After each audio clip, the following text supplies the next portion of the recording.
যখন কোনো বান্দা সূরা ফাতিহার একটা করে আয়াত বলে আলহামদুলিল্লাহি রাব্বিল আলামিন, সঙ্গে সঙ্গে আল্লাহ জবাব দিয়ে বলেন হামিদানি আবদি, বান্দা তুই আমার প্রশংসা করলি।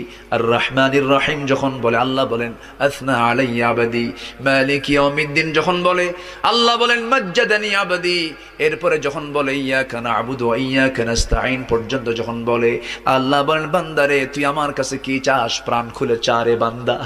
ইহদিনাস সিরাতাল মুস্তাকিম থেকে শুরু করে নিয়া ওয়ালাদ-দাল্লিন পর্যন্ত যখন বান্দা বলে তখন আল্লাহ বলেন বান্দা নামাজের মধ্যে এমন প্রেমের খেলা খেললি বান্দা, তুই যা চাইলি সব আমি আল্লাহ কবুল করলাম।